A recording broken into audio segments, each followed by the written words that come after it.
سوچیں ذرا، اگر کوئی بالکل اجنبی شخص آپ کی کوئی بہت ہی قیمتی چیز لے جائے اور کہے کہ بس میں ابھی اس کی قیمت لاتا ہوں، تو آپ کا کیا حال ہوگا؟ پریشان ہوں گے نا؟ بالکل۔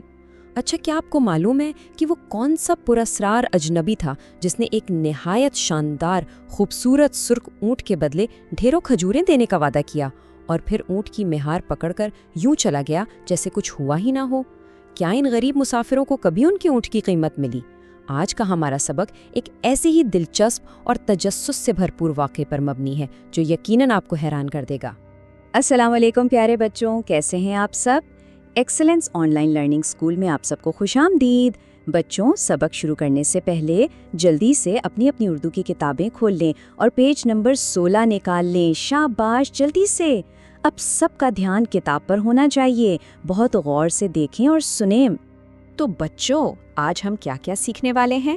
سب سے پہلے ہم ایک بہت ہی پیاری سی کہانی پڑھیں گے اور اس کی تشریح کریں گے۔ اس کے بعد باری آئے گی مشکل الفاظ کے معنی سیکھنے کی، اور آخر میں ہم اس کہانی کا مرکزی خیال اور مشق حل کریں گے۔ تو کیا آپ سب تیار ہیں؟ چلیں شروع کرتے ہیں۔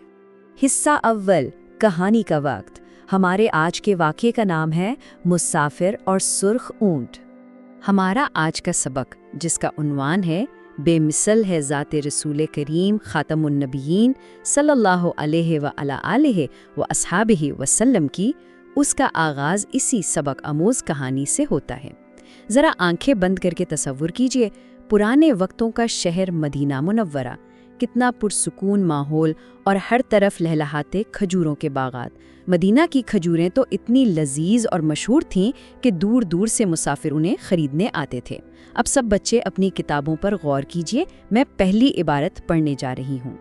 مدینہ منورہ میں کھجوریں کثرت سے پیدا ہوتی تھیں، آڑ گرد سے لوگ کھجوریں خریدنے کے لیے یہاں آتے تھے۔ ایک مرتبہ کچھ لوگ کھجوریں خریدنے کے لیے مدینہ منورہ روانہ ہوئے۔ سفر کرتے کرتے وہ لوگ جب تھک گئے تو ستانے کے لیے مدینے سے باہر کچھ دیر کے لیے ٹھہر گئے۔ بچوں، یہاں ستانے کا مطلب ہے تھکاوٹ دور کرنے کے لیے آرام کرنا۔ آگے لکھا ہے، اتنے میں وہاں ایک اجنبی شخص آیا۔ اس شخص نے مسافروں کے پاس ایک سرخ اونٹ دیکھ کر پوچھا کہ کیا یہ اونٹ آپ مجھے بیچیں گے؟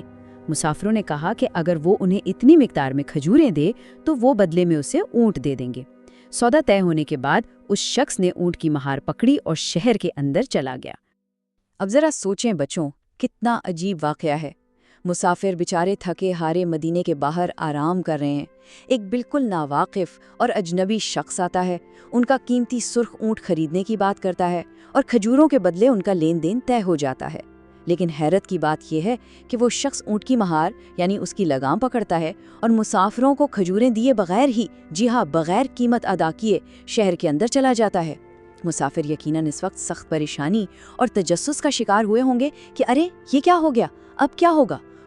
اب اگلی عبارت کی طرف آتے ہیں۔ اس شخص کے جانے کے بعد مسافروں کو خیال آیا کہ وہ تو اس آدمی کو جانتے ہی نہیں، اب اونٹ کی واپسی یا قیمت کی وصولی کے لیے کیا کریں؟ ظاہر ہے بچوں، انہیں فکر تو ہونی ہی تھی، لیکن پھر کیا ہوا؟ تھوڑی دیر گزری تو اس اجنبی شخص نے ایک آدمی کے ذریعے سے ڈھیر ساری کھجوریں بھجوا دیں، ساتھ ہی پیغام دیا کہ اپنے اونٹ کی قیمت کے برابر کھجوریں تول کر پوری کر لو اور باقی کھجوریں آپ کی دعوت کے لیے ہیں۔ مسافر اجنبی شخص کی دیانتداری اور سخاوت پر بے حد خوش ہوئے۔ سبحان اللہ، اس اجنبی نے نہ صرف پوری قیمت ادا کی بلکہ ان کی مہمان نوازی کے لیے اضافی کھجوریں بھی تحفے میں بھیج دیں۔ لیکن وہ سخی اور دیانتدار اجنبی تھا کون؟ آئیے پڑھتے ہیں۔ وہ لوگ کھجوریں کھا کر جب مدینہ منورہ میں داخل ہوئے تو انہوں نے دیکھا کہ وہ اجنبی شخص مسجد کے ممبر پر کھڑا خطبہ دے رہا ہے۔ معلوم ہوا کہ وہ اجنبی شخص اللہ تعالیٰ کے پیارے رسول حضرت محمد رسول اللہ خاتم النبیین صلی اللہ علیہ وعلا آلہ واصحابہ وسلم ہیں۔ جی ہاں بچوں، وہ کوئی اور نہیں، ہمارے پیارے نبی کریم صلی اللہ علیہ وسلم تھے۔ آپ کی ذات مبارکہ میں بے پناہ خوبیاں تھیں، جن میں دیانتداری اور سچائی سب سے نمایاں تھی۔ آپ ہمیشہ سچ بولتے اور لوگوں کے حقوق کا بہترین خیال رکھتے تھے۔ حصہ دوم، نئے الفاظ کے معنی اور ذخیرہ الفاظ میں اضافہ۔ تو بچوں، کتنی پیاری اور سبق آموز کہانی تھی، ہے نا؟ اچھا دیکھیے، کسی بھی زبان کو اچھے سے بولنے اور سمجھنے کے لیے اس کے الفاظ کے خزانے کو سمجھنا بہت ضروری ہے۔ اب ہم اپنے سبق کے اگلے حصے کی طرف بڑھتے ہیں۔ آپ اپنی کتاب کے صفحہ نمبر 16 پر سب سے اوپر دیکھ سکتے ہیں جہاں تلفظ سیکھیں کے عنوان کے تحت کچھ الفاظ دیے گئے ہیں، اور اسی طرح صفحہ نمبر 17 پر مشق کے حصے میں ان الفاظ کے معنی بھی موجود ہیں۔ سب بچے اپنی انگلی ان الفاظ پر رکھیں تاکہ ہم انہیں بالکل درست تلفظ کے ساتھ پڑھیں اور ان کا مطلب جان سکیں۔ ہمارا پہلا لفظ ہے اجنبی، جس کا مطلب ہے ناواقف یا انجان شخص جسے ہم نہ جانتے ہوں۔ اس کا جملہ یوں بنا سکتے ہیں کہ ہمیں کسی اجنبی شخص سے کوئی چیز نہیں لینی چاہیے۔ دوسرا لفظ ہے ستانا، جس کا مطلب ہے آرام کرنا۔ جملہ دیکھیے، مسافر درخت کے سائے میں ستانے لگے۔ تیسرا لفظ ہے ممبر۔ بچوں، ممبر وہ اونچی جگہ ہے جہاں کھڑے ہو کر امام صاحب مسجد میں خطبہ دیتے ہیں۔ اس کا جملہ ہے، امام صاحب نے ممبر پر کھڑے ہو کر خطبہ دیا۔ پھر آتا ہے لفظ امین، جس کا مطلب ہے امانت دار۔ جملہ، ہمارا دوست بہت امین انسان ہے۔ اور آخری لفظ ہے صادق۔ صادق کے معنی ہے سچا۔ جملہ، حضرت محمد صلی اللہ علیہ وسلم صادق اور امین تھے۔ حصہ سوم، مرکزی خیال اور مشق یعنی دیانت داری کا سبق۔ ان پیارے الفاظ کے معنی اور جملے سمجھنے کے بعد اب ہم اس سبق کے مرکزی خیال یعنی اس کے سب سے اہم پیغام کی طرف آتے ہیں۔ یہ سبق ہمیں دیانتداری، سچائی اور امانت داری کا درس دیتا ہے، جو ہمارے پیارے نبی صلی اللہ علیہ وسلم کی عظیم ترین صفات تھیں۔ کتاب میں ایک بہت ہی اہم حدیث مبارکہ بیان کی گئی ہے۔ آپ خاتم النبیین صلی اللہ علیہ وسلم نے امانت داری کو ایمان کی ایک شرط قرار دیا اور فرمایا، جس میں امانت داری نہیں اس کا کوئی ایمان نہیں۔ پیارے بچوں، ذرا غور کریں، امانت داری کتنی بڑی خوبی ہے کہ اس کے بغیر انسان کا ایمان مکمل ہی نہیں ہوتا۔ اگر کوئی آپ پر بھروسہ کر کے اپنی کوئی چیز آپ کے پاس رکھے تو اسے بالکل ویسا ہی واپس لوٹانا امانت داری کہلاتا ہے۔ تو آج کے سبق سے ہم نے کیا کیا سیکھا؟ ہم نے سیکھا کہ نبی کریم خاتم النبیین صلی اللہ علیہ وآلہ وسلم بے پناہ خوبیوں کے مالک تھے، اور انہی خوبیوں کی وجہ سے تو مکہ مکرمہ کے لوگ آپ کو صادق اور امین کہتے تھے۔ آپ نے دیانت داری کو ایمان کی ایک شرط قرار دیا، اور سب سے اہم بات یہ کہ آپ صلی اللہ علیہ وآلہ وسلم کی تعلیمات پر عمل کر کے ہی ہم دنیا اور آخرت میں کامیاب ہو سکتے ہیں۔ سچائی اور امانت داری وہ روشن راستے ہیں جو سیدھا کامیابی کی طرف جاتے ہیں۔ اب ہم اس سبق کی مشق یعنی تفہیم کی جانب بڑھتے ہیں اور چند اہم سوالات اور ان کے جوابات دہراتے ہیں۔ سوال نمبر 1، مسافر مدینے سے باہر کیوں رکے تھے؟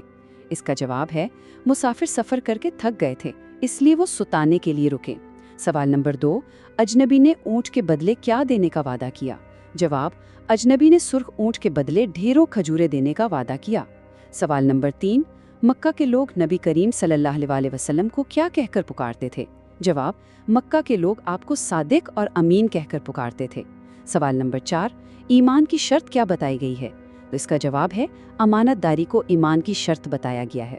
اور آخری سوال نمبر 5، ہم دنیا اور آخرت میں کامیابی کیسے حاصل کر سکتے ہیں؟ جواب، ہم اپنے پیارے رسول پاک صلی اللہ علیہ وسلم کی تعلیمات پر عمل کر کے، ہمیشہ سچ بول کر اور دیانتداری کا مظاہرہ کر کے ہی دونوں جہانوں میں کامیاب ہو سکتے ہیں۔ بچوں، اگر آپ اس سبق کو مزید بہتر انداز میں سمجھنا چاہتے ہیں اور اس پیاری سی کہانی کو چلتے پھرتے دیکھنا چاہتے ہیں تو excellence online learning school کے پلیٹ فارم پر ویژول لرننگ کے تحت مزید دلچسپ چیزیں موجود ہیں۔ وہاں آپ کو اس کہانی کی ایک بہت ہی شاندار اینیمیٹڈ ویڈیو ملے گی۔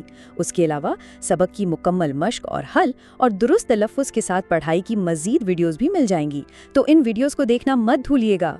مجھے امید ہے کہ آج کا سبق آپ سب کو بہت اچھی طرح سمجھ آ گیا ہوگا اور آپ سب ان پیاری باتوں پر اپنے عمل سے ثبوت بھی دیں گے۔ برائے کرم ہمارے اس پلیٹ فارم کو سبسکرائب کرنا نہ بھولیں تاکہ آپ کو ایسے ہی دلچسپ اور معلوماتی اسباق وقت پر ملتے رہیں۔ اگلے سبق تک کے لیے اپنی ٹیچر کو اجازت دیجیے۔ اللہ حافظ۔